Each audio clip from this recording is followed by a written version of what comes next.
अस्सलाम वालेकुम नाजरीन, मैं हूं मोहम्मद अब्दुल हकीम। 7H न्यूज में आपका इस्तकबाल है। जो नेता लीडर अवाम से वोट लेकर चले जाते हैं और अवाम का काम नहीं करते और अवाम को बुरे हाल में छोड़कर चले जाते और खुद अपने इख्तिदार के मजे लेते फिरते हैं, फिर इलेक्शन के करीब ये अवाम के दरमियान आकर फिर इन्हें भैला फुसलाकर वोट मांगते हैं, तो ऐसों का अंजाम ये होता है। ऐसे ही बिहार में बीजेपी की एक वैन में बैठे लोग उतर भी नहीं सके, इन्हें गाली गलौज करते हुए बिहार की आवाम वहां से बेइज्जत करके हकाल दी है।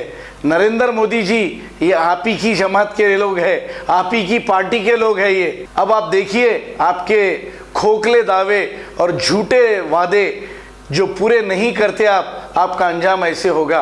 आइए देखते हैं आखिर बिहार की आवाम ने बीजेपी के साथ क्या सलूक किया।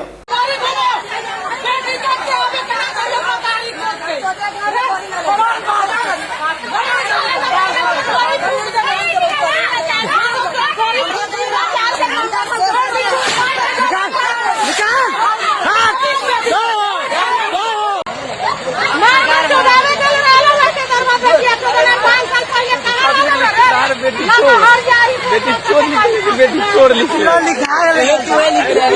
बेटी चोर लिखी।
जर्मनटन हॉस्पिटल ऑर्थोपेडिक से मुताल्लिक हर मरीज यहाँ शिफायाब। बैनुल-अक़वामी शोहरत याफ्ता और इनाम याफ्ता doctor Mir Jawad Zar Khan, senior orthopaedic surgeon, advance operation theatre, ICU, digital x ray, laboratory, physiotherapy, pharmacy, sharing और प्राइवेट रूम्स, लेडी डॉक्टर्स और डॉक्टर अर्जुमन सुल्ताना गैनकोलॉजिस्ट की खिदमात हासिल। वाजिबी फीस और मुकम्मल सहूलियात से हजारों मुतमईन। एम्बुलेंस से आरास्ता Germanton orthopaedic hospital, pillar number 150, Attapur, Hyderabad.